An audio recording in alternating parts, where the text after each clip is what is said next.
Good evening and welcome to the Tuesday Tell-All. My name is Bobby Fazio. I'll tell you what, it's getting harder and harder to hear that clutch dump and those gear shifts in that little title video, well, audio right there, because that's actual sound of my 65 Mustang 289 car that somebody took on the starting line. And every week I hear it and every week I miss it. It's been 3 years since I've dumped the clutch in that car.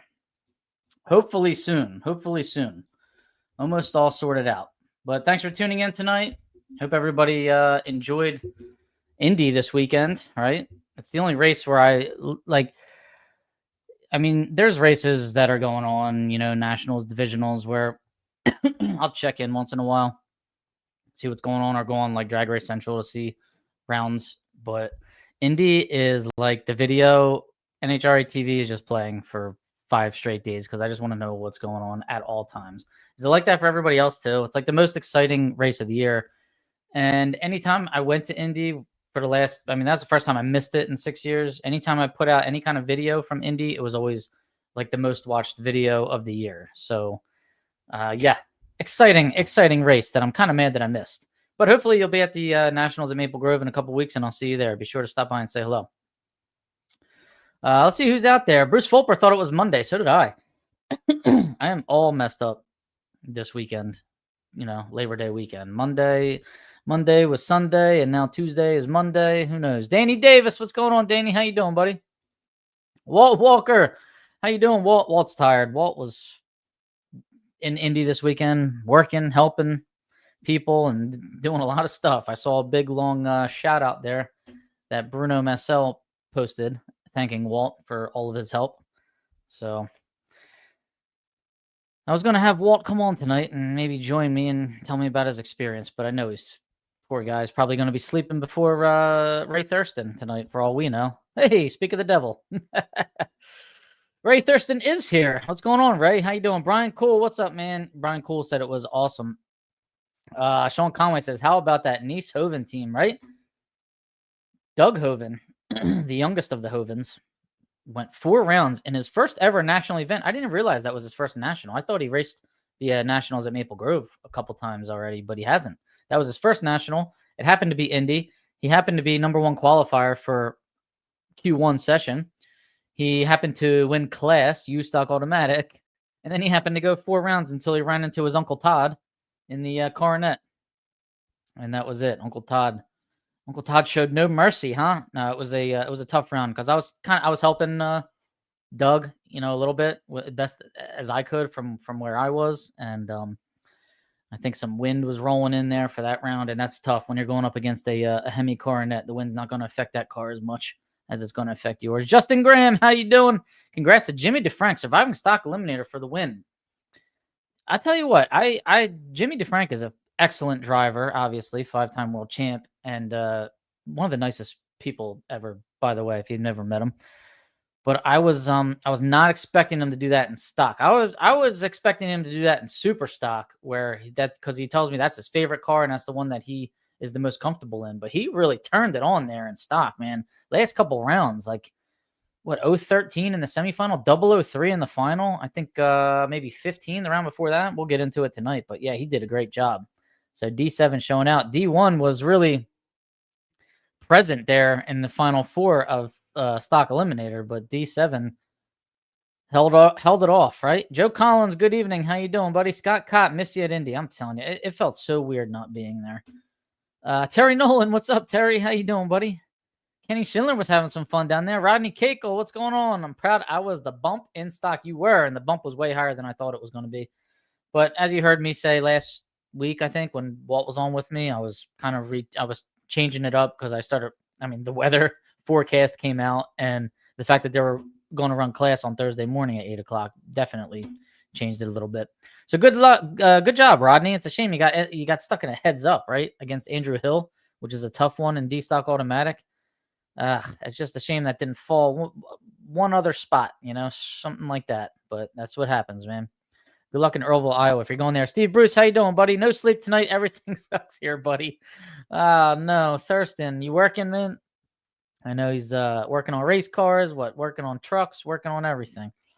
Dennis Chapman, how you doing, Dennis? Maybe see you in a couple weeks. Eddie Beidler, I know you see you soon. Eddie's qualified for the bracket finals. Obviously won the track championship at New Media. Plus, he's always my a pit crew at Maple Grove National event for me. So, and he's a good guy. He does everything. Jake Cicerelli, what's going on? Just got home from Indy. What a show. And everybody's rubbing it in my face tonight, right? Pete Dutko. What's up, Pete? Pete, were you there in person or were you watching from Florida? Casey Miles. Casey won the bit. Who won the tool chest this year? I know Casey Miles won it a couple years ago. Did they do the drawing? I shut it off. After I saw the finals, I just kind of like killed the feed and went back to what I was doing. Darcy Clark, how you doing, Darcy? Darcy had the two cars there. Jimmy Hutto. The Hovind family is a great group. Jimmy Hutto.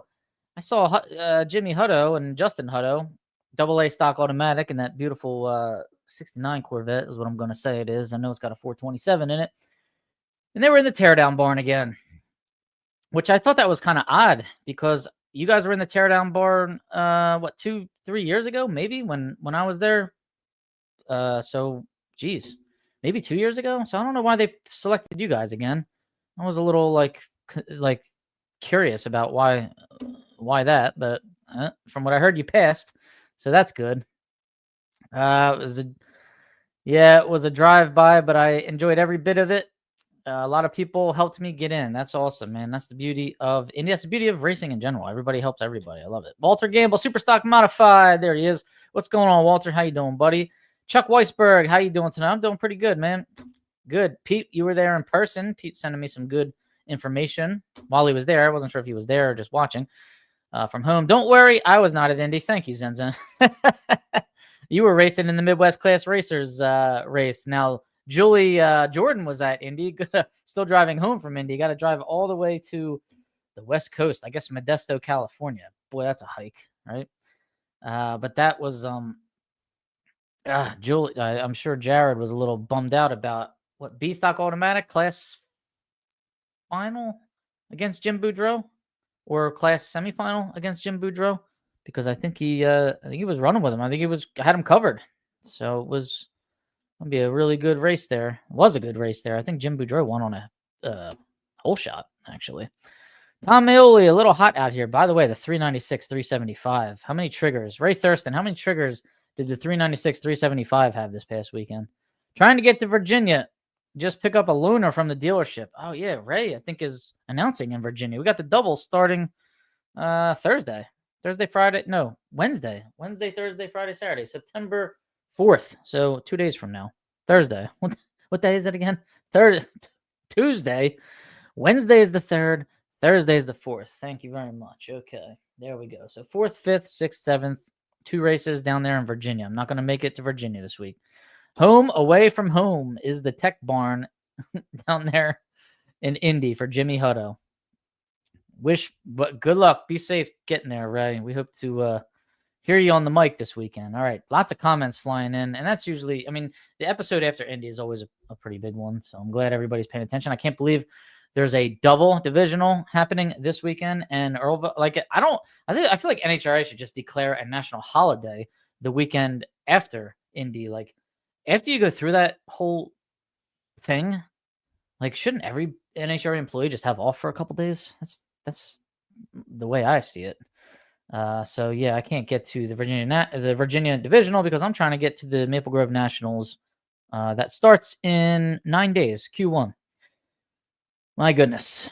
Wasn't racing, down running MCR program and announcing was more smoked after versus racing. Yeah, that can get pretty tiring, right? Second round, we ran with him. Whole shot loss. We were thrilled with our performance. Yeah, that thing was running good, man.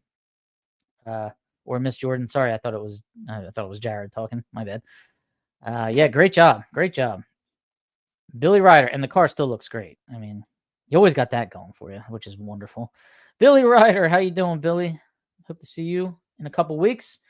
All right, guys, let's see here. Do we shout out some sponsors? Let's shout out some birthdays. Dawson Pauly. Everybody knows Dawson Pauly, right? His birthday was August 27th. These are the Drag Insights birthdays from the home calendar. If you are a Drag Insights member, and you could just be a free member, just click on home, and you'll see the big calendar there. You'll see the birthdays. Provide your birthday when you sign up so I can give you a shout out. Vance Cummins, August 28th. Happy birthday, Vance Cummins. RJ Constantine.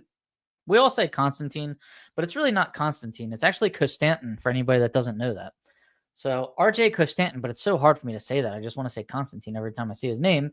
August 29th. Caleb McFarland, stick shift standout. August 30th. So it was his birthday while in Indy. And James Gibson, August 31st. Happy birthday to all of those Dragon Sites members. All right, I dropped the ball last week. I had a message to give all of you from Don Kennedy's wife, which is going to sound like it's a week old at this point, and I apologize. But I'm going to shout it real quick right now. This is from Sharon Kennedy concerning your insurance. If you have insurance through Don Kennedy with Haggerty. Many of you have been watching through social media the struggle that Don faced in recovering from 2 massive heart attacks, which were followed by an emergency triple bypass. His heart recovered, but his lungs did not. Don died the evening of August 16th, surrounded by family as we were praying him into heaven. I hope you all know how much Don treasured you. You were not customers to him, but you were friends. He always wanted the best for you. When he wasn't out with you racing, he was in his man cave watching on one of 5 TVs, snapping shots of you racing and sending them to you before you even got to the scales, which he did to me numerous times, which I always thought was so cool. Except Don had a phone that went to green, which is, they're the worst because the video would always come through all like it was shot on a flip phone. I'm going to miss that. Many of you are wondering about your Haggerty policies. Where does this leave you? I have every intention of maintaining our business. I have been with Don all along, providing you the best customer service we can and getting to know all of you. The last 6 weeks have been rough as I was by his bedside and then coming home to take care of requests. Many of you decided to simply call Haggerty's 1-800 number to get what you needed. I'm happy to say that many of you left messages that you were taken care of. I have worked under Don's license as we have met your needs since 2018. I am still able to do that. What I will not be able to do for a period of time is accept new business. You have been very generous with referrals. My goal is to get through the training and testing process to get my own license by the middle of October, so then I can take on new business. The greatest goal is to take care of you and your ongoing needs. Nothing prevents me from doing that right now. I'm eager to get back to a normal routine after the celebration of life for Don. Haggerty is still the entity that insures you. That does not go away under any circumstance. And you do not need to do anything. If you have any questions, please contact Sharon Kennedy. Don's celebration of life was August 30th at Forest Lawn Funeral Home in Goodlettsville, Tennessee at noon with visitation from 10 to 12. And we expected that most of you would not be able to attend because you will be at the races in Indianapolis. Thanks to our good friends Phil and Tony Mandela, Don's car will be racing at Indianapolis with Tony driving it. So that was a message from Sharon Kennedy. If you need to get in touch with Sharon Kennedy, PM me or send me a message and I will get you her contact information. Okay. Okay, let's get through. Well, we got to thank our sponsors, obviously, because we got many of them. So driverinterviews.com is my website, and please subscribe to the YouTube channel. We are at about, 7,200 subscribers on YouTube and almost 15,000 on Facebook, which is awesome, and almost 1,500 on Instagram. So we got to beef that up, and let's see if we can do it. Share it with 1 million of your closest friends, all right? @driverinterviews, all one word. We'll find all 3 of those. Hit the follow, hit the subscribe, hit the like, whatever you got to hit it, and hit the share too. We appreciate that. Draginsights.com, which really came in handy this past weekend when I was trying to watch qualifying and class at Indy and come up with some predictions there and see who was the baddest. And so it's great. I love it. It makes it so easy just to sort by like B-Stock Automatic, sort by quickest DT, by year, 2024, 2023, whatever. Draginsights.com, that and like a myriad of other averages and stats that you can check out on your opponents. The announcers are starting to get into it now, which is pretty cool. So they're starting to like it. And I think it'll make for more interesting announcing when you can shout out what a driver's average reaction time or average elapse time or average qualifying position is when they're dumping at the 1,000 in qualifying. So things like that are really cool. Draginsights.com. You can be a free member if you want. All you need is an email address. If you want to see all the good stuff, you got to be a premium member, though. $79 per year. Don Kennedy Race Car Insurance. I was keeping this up for a long time here. I wanted people to send get well wishes there to Don Kennedy's email address, but I don't know if this email address is still going to work, but feel free to send some nice positive emails to that address. The phone number is obviously not going to work anymore either. I'm going to update this as soon as Sharon Kennedy gets her license and gets going and wants me to spread the word for her as far as new business is concerned. Rob Youngblood, advancedclutches.com. Thank you, Rob. Can't wait to got the clutch book. God, the car's almost ready to go. That's all I'm going to say. And the clutch is beautiful. So advancedclutches.com if you want to be cool and shift manually, right? Not air shift, trans brake. Come on. That's no fun. PontiacEngines.com. That's Bruce Fulper. Bruce, what's up, man? Where you at? It's not Monday, Bruce. It's Tuesday now. So how you doing? Bruce won class at Indy back in 2004 with a 428 Pontiac. Now that combo is like wonderful, right? He got that thing derated nicely for everybody. RocketmanCoatings.com. Engine and drivetrain coatings. Less friction equals more horsepower. Guys, good components, parts, pieces, bearings, rings, pistons, all coated. Get yourself a good accountant, RP Minnick. That's RPM at rpminnick.com. That's Ray Minnick, by the way, Division I Stock Eliminator Racer, 267-247-7601. And if you haven't gotten your taxes done yet, you're on the extension. You better hurry up, man. He can help you out, Ray Minnick. And VP Racing Fuels. Very easy to get VP Racing Fuels now. Isn't it wonderful? It's at the track. They're the official fuel. You don't have to, like, smuggle it in or have a friend, like, get it to you and hope that you have enough of it. I had a friend that was running Sunoco fuels this past weekend. He ran out. He had to switch fuels in the later rounds. And I think it changed the dynamic of his car, of his dial-in.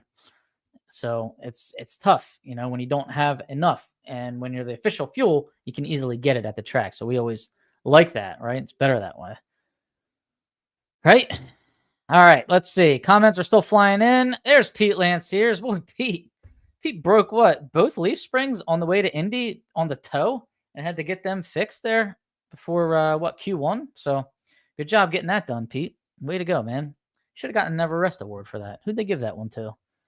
I don't even know. NHRA works their employees like slaves. Hard work, low pay. They all just love drag racing. They do. I mean, a lot of the employees for NHRA, they just do it because they love it. I know they're not making a lot of money. I know, you know, the workers at our Division I events, working the scales, working the fuel check, working the lanes, you know, they're not making a lot of money. They just love being there. So remember that when you're about to yell at an NHRA employee, guys. Just they're there, and when they don't feel like coming, we're all going to be in trouble, right? Mike McMaster Super Gas. He got the toolbox. Oh, man. How did they do it then? I forgot about the whole thing. I was like anxiously awaiting it all weekend to see how they were going to do it. And then after stock and super stock finals ran, I kind of just like signed off. Did they give you like everybody a key and they had to try and open the box and whoever had the key like got it or what? Did they draw out of a hat? Let me know what they did. Click that thumbs up button. Thanks, Bruce Fulper. Brian Loans was on fire during class. He really was. So how about that? Brian Loans announced Q1, Q2, and class eliminations with Kevin McKenna, I believe was the color man. And that was really good. Kevin McKenna, very, very knowledgeable. I know he's a photographer and writer for NHRA, National Dragster, but I did not know how much knowledge he had about class racing. So that was really cool. And then during eliminations, I think Joe Costello and Austin Williams were announcing. So Austin Williams was the color man, as well as Chris Monahan. Chris Monahan, by the way, phenomenal Comp Eliminator announcer. Comp Eliminator is way over my head, okay? This kid understands it. He knows all the classes. He knows what's up. And he knows class racing as well. And then Austin Williams, the former Stock Eliminator world champ, was color man. So that was pretty cool too. You can learn. I mean, every time Austin Williams speaks, I was listening, see if I could pick up, see if he would give up any strategies, anything like that. And I mean, he said a couple things that were worth hearing and learn, that were educational, I should say. He said a lot of things that were worth hearing. But yeah, it was nice to get that perspective. And I texted Brian Loans when he and Kevin McKenna were announcing together, and I said, "You guys sound great, and I would love to do this with you. I would love to be the color guy for the color commentary. I mean, I would love to do that. I would love to do that at an event that I'm at. If you can make that happen, let me know. And I sent Chris Monahan a message also saying the same thing. So, I mean, if something unfortunate happens at the Nationals at Maple Grove, and God willing, this doesn't happen, but if I lose early and there's still a couple more rounds of racing, I would love to be in that tower announcing with whoever, and just give my perspective of the fact that it's a Division I national event. Technically, I pretty much know every driver, know a little bit of the backstory on all the cars, and I can just give the driver perspective, which I think spectators like to hear that. When they hear the driver perspective, I think it's like makes it more interesting. What do you guys think about that? Let me know. If anybody has a connection there, send a message to like Loans or Monahan or Joe Costello, because I'd appreciate it. Rob Youngblood is the man. Hooked me up. Always picks up the phone no matter what. I'm telling you, he always does. You text him, call him, and he's there to answer and give you advice, send him the graph, like do whatever. I love it. Brett Steven, what's going on, buddy? How you doing, man? Hope you're at Pomona. I'm hoping to get out to Pomona. I mean, I have not really gotten out to many races this year, and I'm hoping Pomona is one of them that I can get to. VP passes fuel check now, too. Of course they do. What did you expect? I had the pleasure of meeting the great Pete Lanciers in person. Oh, Walt Walker got to meet Pete Lanciers. Nice. Oh, man, I was very, very envious of Walt when I saw he was going. I mean, he was telling me the day before, like, I think I'm going. I don't know if I'm going. And then I saw him on Joe Costello's camera, and I was like, he went. Austin Williams coming back to stock. Another shark to the tank. Oh, yeah. I forgot. Thanks for bringing that up, Brian Anderson. When he said he was coming back to stock like full time, I was like, oh, no. Of course, he's out in Division 4. I don't really have to worry about him. But, yeah, that's a killer driver. And he's coming back in I think he said a 69 Barracuda, 440 4-barrel, the Doug Duell Parker Theobald combo. So that is a really good combo. And unfortunately, it's never going to get hit if Austin Williams is driving it, because the three guys that drive it go so many rounds and they're just smart with it. So another, that's going to be averaged out completely. I won't be there. You should be able to get by first round, buddy. Oh, Ray. You should enter if somebody drops out. We need a rematch. A rematch for sure. Good luck trying to get in. Yep. I know. All right. Well, we'll see what happens. Hope for a little luck. All right. Let's see. Any more announcements? Oh, yeah. The 2026 national event schedule came out. So let's pull that up here. Anybody see this? We got 2 new races on the schedule, and we have Sonoma on there, which is a great thing, because I was kind of scared that Sonoma's going away. Every year it looks a little more dismal there, and actually heard that it was going away, but it's on the schedule for next year. So hallelujah, right? Gainesville, Phoenix, Pomona. Why are they still? God, I thought that was just a pandemic temporary switch. Can we stop doing that? I want to go back to Winter Nationals, Pomona, start the year out. Can we do that?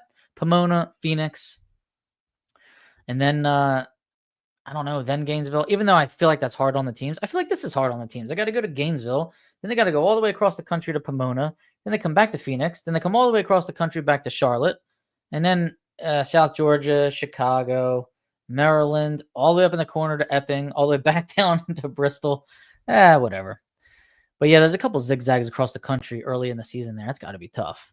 But how about Maryland International Raceway? Dude, I think that was like a long time IHRA track, wasn't it? Big facility. I remember last time I raced there, I was bracket racing there. I had to use the throttle to get down the shutdown. Huge shutdown area from what I remember. Down and to the right of Washington, D.C. So it is pretty deep down in Maryland, and it is the weekend right after the Maple Grove Divisional. So we'll be hitting the Maple Grove Divisional and then heading to Maryland International Raceway for about a 3.5-hour hike to get to the National. One sad note is that Virginia is not on here anymore. So Virginia Motorsports Park National event, which I got to say, Virginia and NHRA have had an estranged relationship the last so many years. I just don't know that Virginia was thrilled to be having that national. I don't even know if they're thrilled to be having the divisional this weekend, but thank God they're having it. And I hope that they have a divisional next year. But, and I hope that Maryland International Raceway has a divisional. That would be awesome. It would have been cool if we could have stacked up a Maryland divisional with the Maryland National. Maybe it's possible. But yeah, I hope Virginia. There's a TBD there, September 25 to 27, which is that could be Virginia. Who knows? But that would be a back-to-back national from Reading to Virginia. Do we still have 2 Charlottes? What happened there? Looks like we got 1 Charlotte, and I guess that's it. No more second Charlotte. So I guess that's the TBD. Maybe the second Charlotte will be there. Maybe Virginia will be there. Who knows? South Georgia Motorsports Park. This track has earned a national. I mean, they've been working their butts off there, and they've been updating, making the facility look nice. They've been having a lot of events. They've been very present on social media. So good for them. May 1st to the 3rd, South Georgia Motorsports Park. Awesome. So and a 3-day national event too, which is even better, right? Nice and quick. What else did I want to say about this? There was something that caught my eye and I lost it. Oh, Maple Grove, Reading, September 17 to 20. They're kind of playing with fire there. But I don't know if it had to be that way because Indy Labor Day is late next year. But Maple Grove's been having a lot of luck with the second weekend in September the last so many years, because the Maple Grove National event was always plagued with rain for many years when they had it in late September. So now it looks like it's the third weekend in September again, which is where it kind of used to be. And for some reason, there's a big difference between that second weekend and that third weekend in September. So hopefully they have a dry climate there. No spring Vegas National. Okay, so they got rid of the Vegas 4-wide. Yeah, noticed that too. Okay. So what's going on there, huh? Just not enough spectators. It was convenient geographically, right? You had Phoenix, you had Pomona, you had Vegas, all kind of out there, which is probably what they should have done, and then bring the whole circus over to the East Coast. You would have Gainesville, Charlotte, South Georgia, and then bring it up to Chicago for Division III. So I don't know. Let's see how this goes, man. This is a little bit of a shakeup here, right? And that's the 75th anniversary of the NHRA. So let us know what you think about that. Jacob Pitt, Steve Wan, Orange 69, Barracuda. Okay. So what, they have one too? Is what you're saying? There's 2 more. There's Doug Dole, Parker, Jacob, Steve Wan, and now Austin Williams coming out with it. So there's 5. Sounds about right. I got $20. A 396 Camaro doesn't get horsepower at the end of the year. Well, there are a million people that run it, and if it doesn't get hit this year, after that Indy race, it's never getting hit. It's just not. There had to be.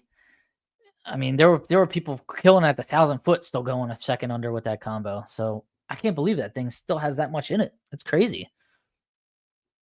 But hey, what are you going to do if it does get hit? I mean, is it going to shove it up into AA, A, and B? Or what? Or it's already in AA, A, and B. So what? I don't know. What happens there? Just AA and A? We don't have AAA stock anymore, do we? We got rid of that. We got rid of that last I checked. Would that shove it up into factory stock? I think that's what should happen, by the way. No, we still do have AAA stock, right? Yeah, what am I thinking? This 427s run AAA. Gene Jordan runs AAA. Somebody else does too every once in a while. So yeah, I guess it would be a AAA, AA if it got hit. But that's me not doing any math there. That's just me guessing. Way back in the day, they were NHRA and they went out 36 years ago. I guess that's MIR. Yep. Okay. Let's see. Most announcers act like teenage girls scared to death someone sitting in is going to be better than them. Believe me, after 30 years being an NHRA announcer, announcing with everyone you can remember. Wow. Note that is the car Austin has. Oh, okay. He's driving. All right. They're giving him a car. Nice. That's the car Austin Williams has. And Dave Ficacci runs AAA. Good call. Now, Dave started running the 427 a couple years ago, he told me, because he thought the 396 was going to get hammered.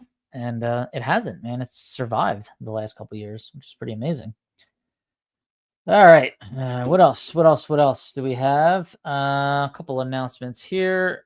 We went over the schedule. September 13th and 14th, Northwest Class Racers at Woodburn, Oregon. So James Boyce wanted me to give you the that announcement. September 13th and 14th, Northwest Class Racers are going to have an event there at Woodburn, Oregon.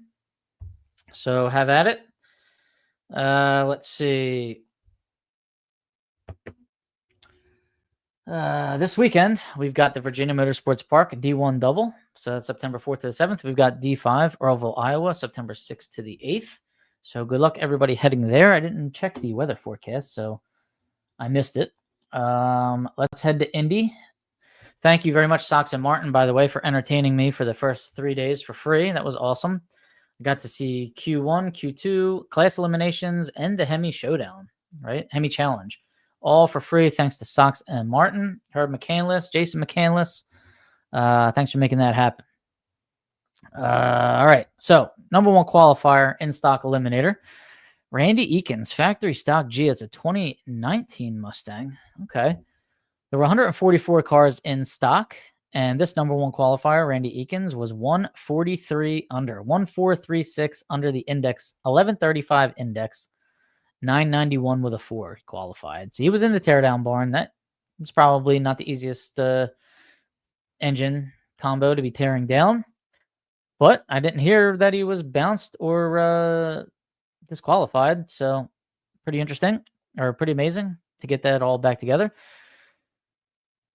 4 alternates were selected, by the way, and our buddy Tim Barrett was the 5th alternate, so he did not get in with the 2-barrel. So stock eliminator was tough, and that bump was Rodney Cakel was here. He could tell us what that bump was, because I should have that right here on offhand, and I don't.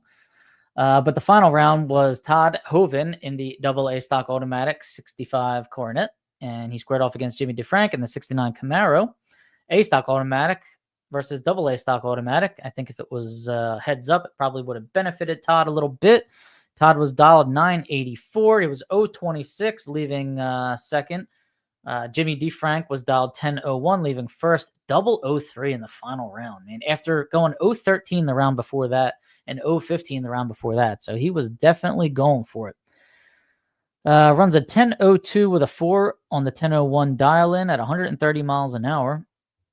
So he was in it pretty good. Might have tapped the brakes right there at the finish. Todd dialed 984. He ran the 988 at 128 miles an hour after being 026 on the tree. So he definitely dove on the brakes at the end, hoping to push Jimmy out the back door and force him to break out, but it did not work. Jimmy was safe to his dial. Jimmy DeFrank got his 23rd national event win and multiple US Nationals wins. Not sure how many in stock, but at least 1 or 2 that I know of in super stock. So congratulations, Jimmy DeFrank, on yet another victory. Congratulations, Todd Hoven, on another runner-up finish there at Indy.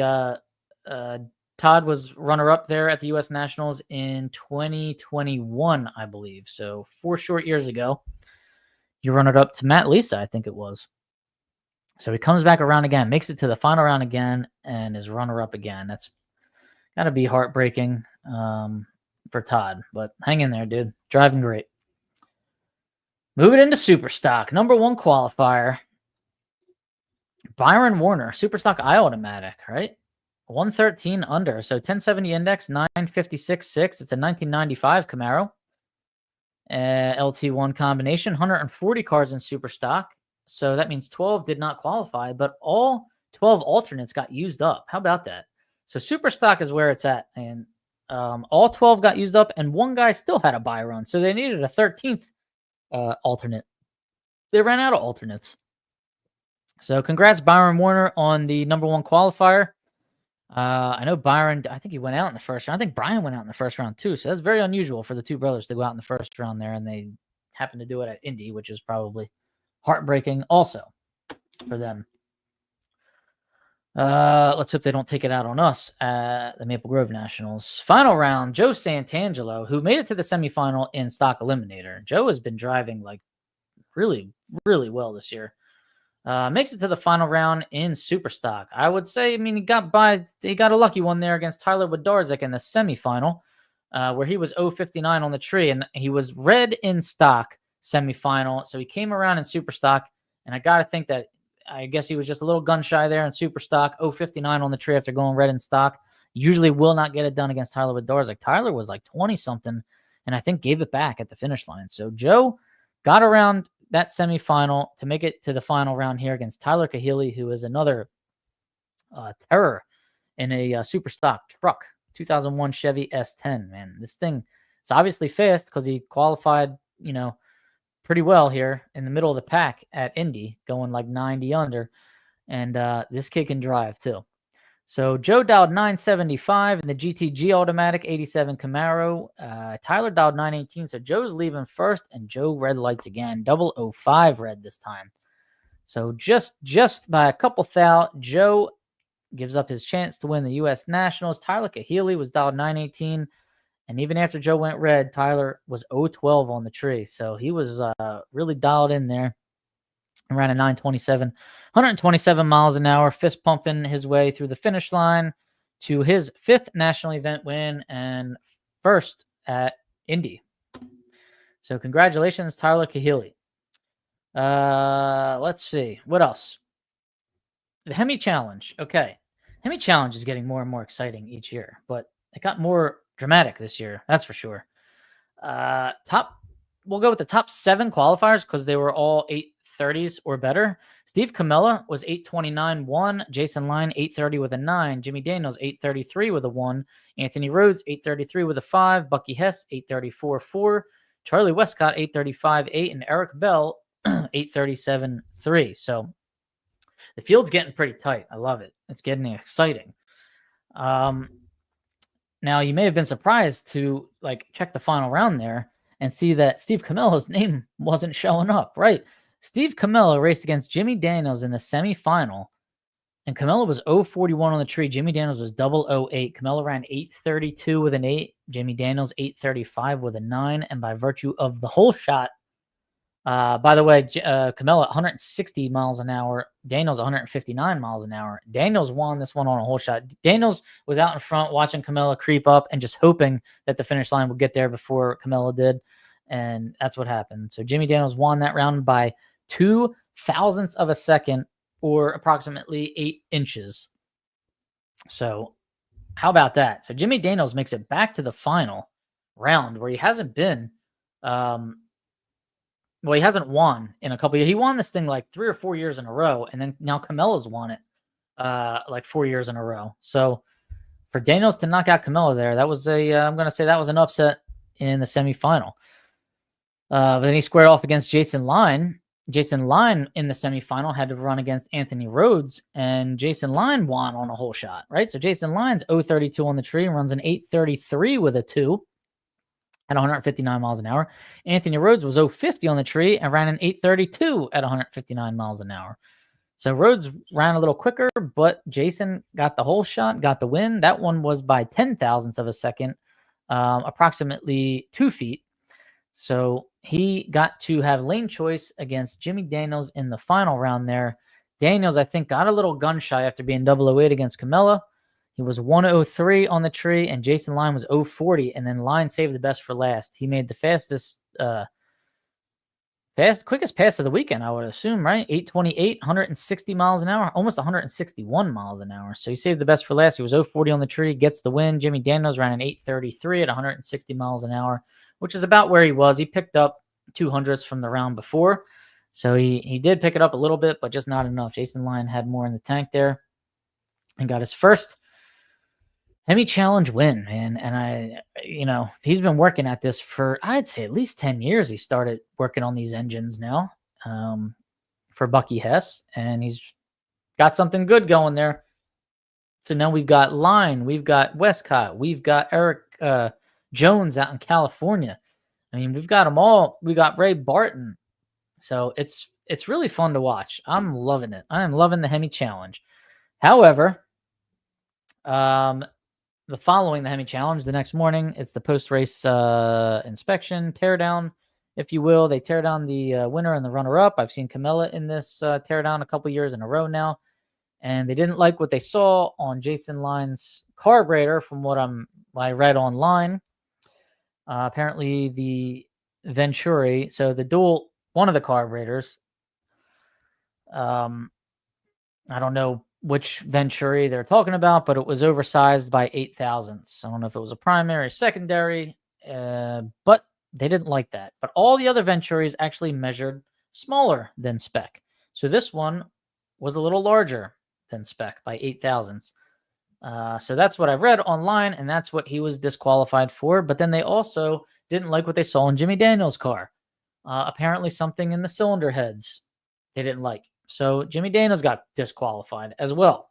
So what do you do now? Well, they decided to just split the person, have no winner, which I don't know how I feel about that, but I guess there's a reason why they went with that. But maybe run off the semifinalists, but then maybe whatever they found in those two cars, they figured they were going to find on every car. I don't know. So, or maybe they left. Maybe they weren't even there anymore. Maybe as soon as they're done racing, they bounced out that night and weren't there to run the semifinalists the next day, because it would have been Steve Camella versus Anthony Rhodes.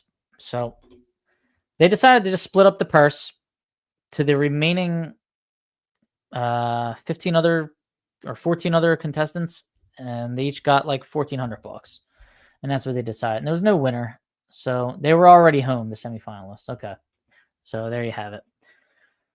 So there was no winner. I don't know if that's a good thing for like the sponsors and the event in general, because it is so exciting. I mean, I just am glued to my seat when the Hemi Challenge is running.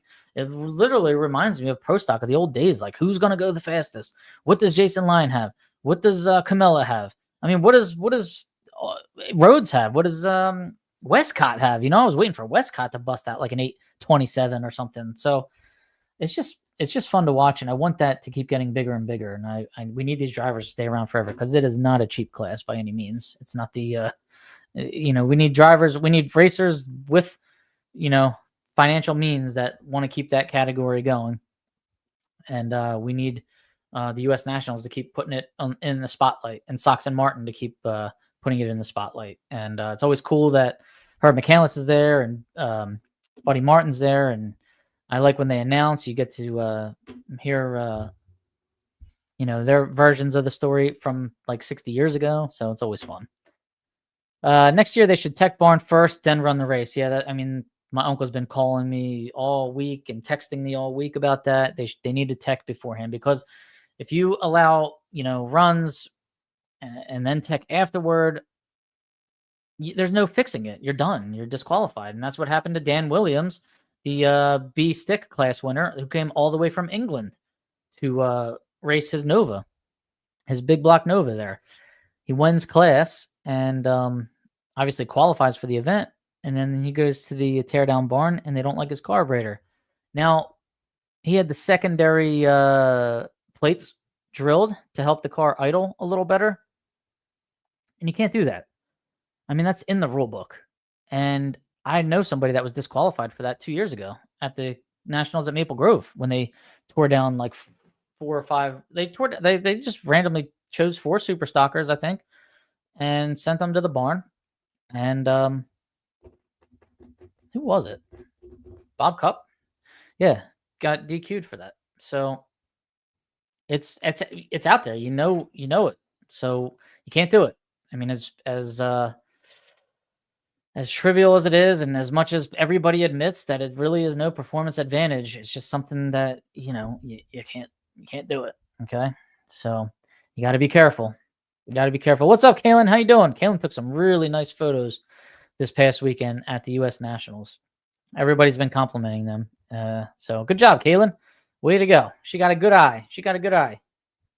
So I don't know how she comes up with these pictures too. Like I think she took a picture like through somebody's car at somebody else's car or something. Like I would never. That's like Spielberg-esque stuff right there. But yeah, Conway, I'm feeling the same way. Like, all right, so a lot of these people are stacking for like 2 days, 3 days before parking. Can we do wouldn't it be cool if they just did some spot checks out in the field while you're waiting? Like, hey, we're going to be here for 2 days. We want your carburetor. Bring it over to our trailer over here. Randomly. It doesn't have to be every single person there, but spot checking, maybe doing some light checks there. In case you find something, then you can have the racer fix it beforehand. Should we go back to tech before the race, like we did for 100 years until like pandemic. Let us know what you guys think about all that. All right. So it's a shame there was no winner in the Hemi Challenge. It's a shame Dan Williams got DQ'd all the way from England. However, the runner-up in B stick gave Dan the trophy anyway and said, "You won. You outran me. Your car is the faster car. I know drilling holes to help the car idle better in the secondaries isn't going to make you outrun me. So trophy's yours. Take it back to England." And I know Dan Williams and his dad were really touched by that, and that was pretty good sportsmanship. That was really cool. So thanks to the racer that did that. All right. What else? We had Midwest Class Racers. They raced at Tri-State Raceway this past weekend for the 13th Annual Midsummer Classic presented by Motion Raceworks, TBM Brakes, and Heath Performance. Saturday's race had 76 cars, stock and super stock combo, vying for a $5,000 payday. That's more than you win at a divisional, by the way. And $2,500 to runner-up. Saturday's number one qualifier was Bob Siegworth in a factory stock H Cobra Jet. He was 143 under. How about that? There was a 3-hour fog delay on Saturday, so they had to complete the race on Sunday. Tony Henderson in the Rusty Zipper Buick Skylark took down Jamie Peach in the F-Stock Automatic Buick GS. Tony pocketed $5,000. Jamie walked away with $2,500 for the runner-up. That's awesome. And then on Sunday, Bob Siegworth was the number one qualifier again in that factory stock H Cobra Jet. Multiple oil down delays on Sunday. That's frustrating, right? The decision was made to call the race at 7 p.m. The pot was split between the 5 remaining competitors: Logan Wernet, Nathan Riley, Dennis Lund Jr., Michael Lund. Hey, family there. They can go out to eat on all that. And Tony Henderson. Nice. Tony Henderson had a good weekend. They walked away with the 20-20 split. Wow. Wait a second. Hold on. Let's do some quick math here. So, let's see. It was $5,000 to win, $7,500 to runner up. So what do we do? Divide that by 5 people? Oh, I'm coming up with 1,500. Is my math bad? Let me know. Anyways, $2,020 in the split. That's pretty sick. Maybe there was some bonus money. Midwest Class Racers is back in action September 20th to the 21st at Thunder Valley Dragways in Marion, South Dakota for the 12th annual Make-A-Wish race presented by Watertown Ford and Chrysler, as well as Selland Trucking. So thank you, Brian Zenzen, for the updates there. Let's see what we got for the points here. Be sure to post $10,100 total pot. Woo! Oh, because I forgot you got the probably the round money too.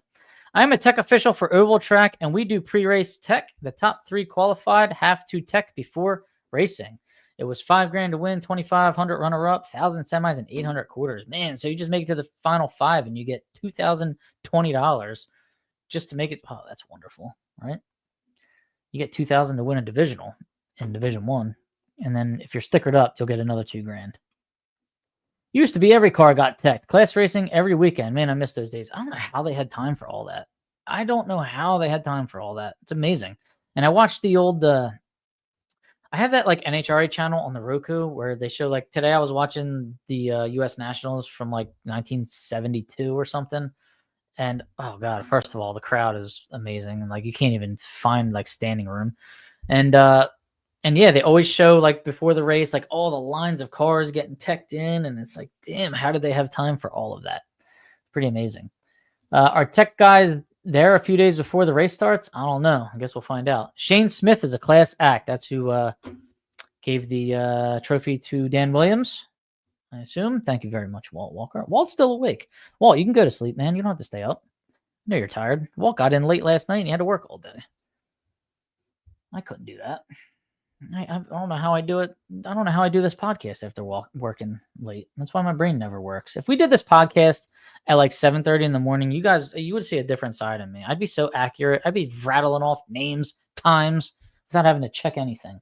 All right, here we go. Top 5 in Stock Eliminator National Points. Johnny Gray's in first. Joe Santangelo, Bubba Linky, Jeff Strickland, and Ellis Booth. We got 3 D1 guys right there.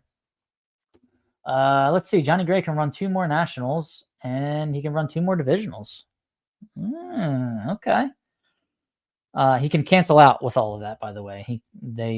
He's run 4 nationals and 6 divisionals. And in Superstock, Joe Santangelo is in first place, 568 points, 7 nationals and 8 divisionals. So he's done with divisionals and he's done with nationals. He can't run anything else. So he was just there. Was he blocking? No, he was. That was his 6th national. So he was able to cancel something else out. So runner-up finish might have helped him out. Hidalgo Jr. is in 2nd place, and he's got a lot of races to run. Pete Diagnolo's in 3rd, Justin Lamb's in 4th, and Brad Burton's in 5th. All right. There we go.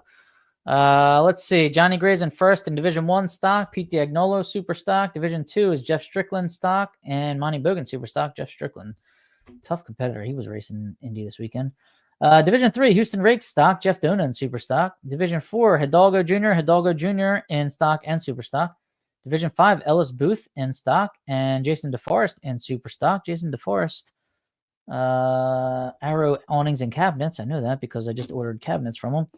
Brad Burton in stock, Division 6, and Brad Burton, Super Stock, Division 6, and Kyle Rizzoli in stock, Division 7, and Leo Glassbrenner in Super Stock, Division 7. And Nanette Stein in 2nd place in stock, Division 7. We're just going to continue to give Nanette Stein shout-outs right there because I love 80s Thunderbirds. Actually, pro stockers are not allowed to pull out till the winner is crowned. Maybe implement that, and they could have settled a winner. Or maybe they should, well, I don't know. That's a tough one. Maybe. They're pro racers. They do it for a living. They don't have to, I guess, be at work on Sunday or Monday. But the Hemi Challenge is turning into like a pro stock-esque shootout, and we love it for that. So hopefully, I mean, they all were going fast. I don't know if they're all going to get hit with horsepower or not, but it was a shootout. It's all the same combination. It's all the same cars. You know, we said last week that they kind of should have been exempt from AHFS for that. Now, if one of them went 120 under in Super Stock Eliminator, then boom, hit it. Santangelo was out of claims in both. Was he out of claims in both, Walt? Because I thought, oh yeah, you're right. That was his seventh national. Yep, he was out. Done. Thanks for clearing that up. See, this is stuff that I wouldn't be saying at 7:30 in the morning, guys. I'm just letting you know. Walt's on Central Time, so even though Walt's probably more tired than I am right now, he's more accurate than I am right now. All right, guys. Did I cover everything? I think I did. Good luck at Virginia Motorsports Park. If you're going to be at Maple Grove National event in 2 weeks, less than 2 weeks, I should say, 9 days, be sure to stop by and say hello. I mean, God willing, I will be there with 2 cars. I'm double entered stock and super stock. And I usually am pitted in the same spot every year. Hope to see you there. I usually bring the big practice tree and simulator for people to sit in. It was Scott Jeffreyon's. We were friends of the family, so his family gave it to me after he passed away. It is Jerry Haas built simulator. You sit in it. It's got pedals, got a steering wheel, and you hit the full-size practice tree with it. There's a button on the clutch pedal, brake pedal, whatever you want to call it. So it's pretty cool. People love it, and it's nice to engage with the spectators. This is, in my opinion, the most crowded, heavily attended national event of the year. I think it's the best national event of the year. I'm not even saying that just because it's my home national event. I've traveled to a bunch of them and saw a lot of them. And this one still, to me, is the best one. So hopefully no rain. That's all I can say. All right, guys. Good luck this weekend. Anybody heading to Virginia and Earlville, Iowa. And be sure to be sure to like, share, subscribe, and thank you to all the sponsors that make this possible. All right, everybody, have a good night. Thanks for coming, and I'll see you later.